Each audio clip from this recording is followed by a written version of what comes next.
अगर आप ये वीडियो देख रहे हो तो शायद कहीं ना कहीं आप भी financial stress, EMI pressure, loan burden, recovery call या डेब्ट ट्रैप जैसी किसी सिचुएशन से गुजर रहे होंगे।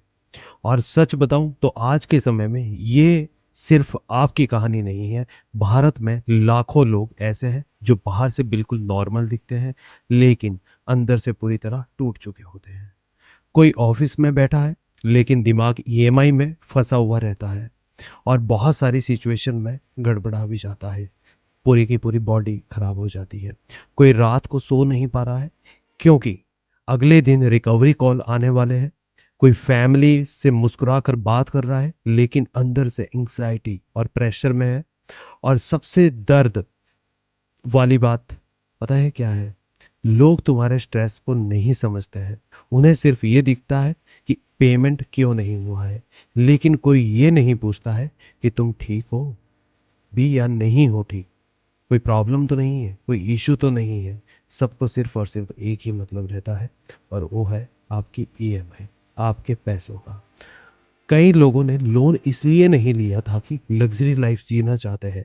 मैं हर रोज लोगों से बात करता हूँ एंड तकरीबन 50+ लोगों से बात करना, सभी की जब सिचुएशन को देखा जाता है तो किसी ने जैसे लाइक किसी ने फैमिली इमरजेंसी में लिया, किसी ने बिजनेस लॉस के बाद लिया, किसी ने जॉब लॉस के लिए के बाद लिया और किसी ने सिर्फ पुराने लोन बंद करने के लिए नया लोन लिया।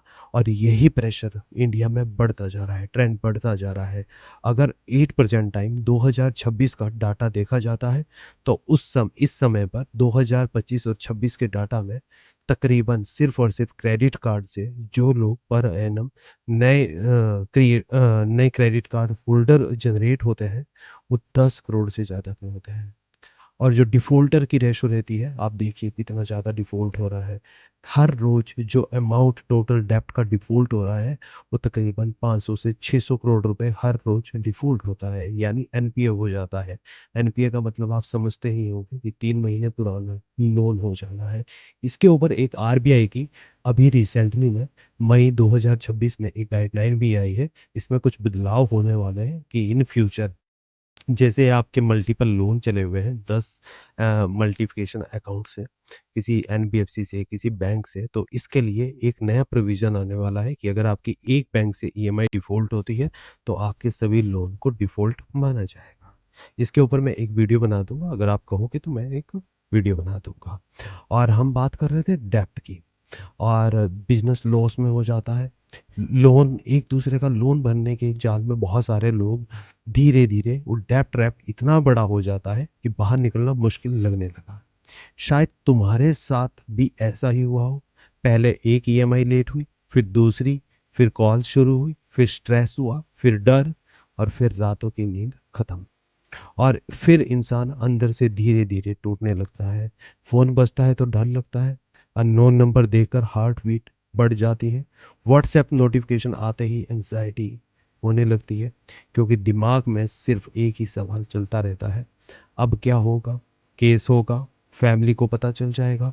लाइफ वापस नॉर्मल होगी भी या नहीं होगी? और सच कहूं तो फाइनेंशियली प्रॉब्लम से ज़्यादा डेंजरस मेंटल प्रेशर होता है, क्योंकि पैसा धीरे धीरे वापस आ सकता है लेकिन अगर इंसान अंदर से हार गया तो फिर सब मुश्किल हो जाता है। इसलिए सबसे पहले खुद को संभालना बेहद जरूरी होता है। और मैं सभी वीडियो में कहता रहता हूँ कि अपनी मेंटल हेल्थ को स्ट्रोंग रखिएगा।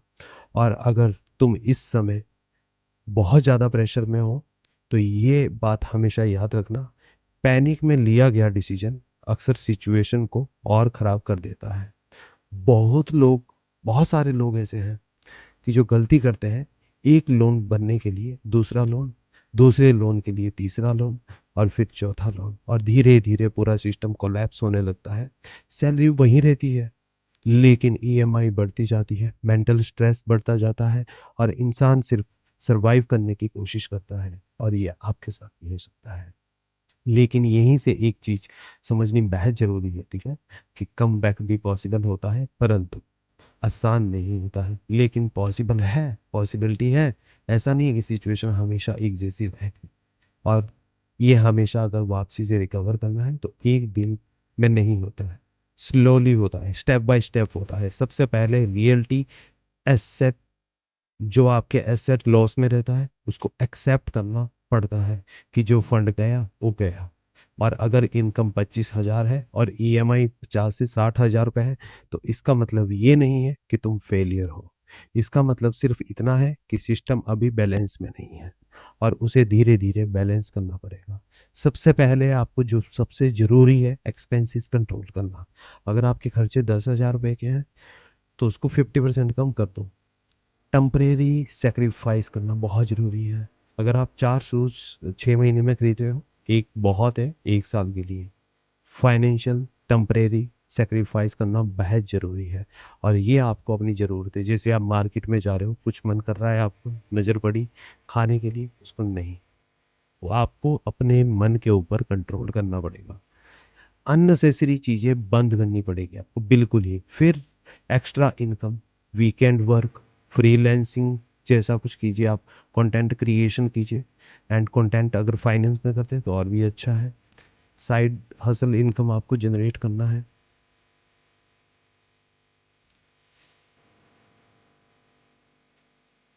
कुछ भी जो धीरे धीरे कैश फ्लो इम्प्रूव करे, और फिर धीरे धीरे छोटे लोन क्लोज करना, और मेंटल प्रेशर कम करना, प्लानिंग बनाना, और सबसे ज़रूरी खुद को ख़त्म मत करना। क्योंकि ये फेस परमानेंट नहीं है। आज प्रेशर है लेकिन कल रिकवरी भी हो सकती है। आज सिचुएशन डार्क लग रही है लेकिन लाइफ यहीं ख़त्म नहीं होती है। और अगर अभी तुम्हें लग रहा है कि मेरे साथ ही सबसे बुरा हो रहा है, तो बिलीव करो, तुम अकेले नहीं हो।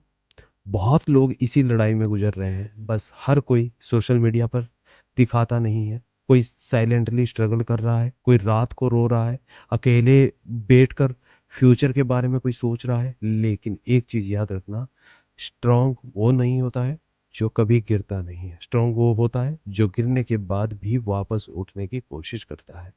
और शायद ये वीडियो तुम्हें सिर्फ इंफॉर्मेशन देने के लिए नहीं मिला है, शायद तुम्हें ये याद दिलाने के लिए मिला है कि लाइफ अभी खत्म नहीं हुई।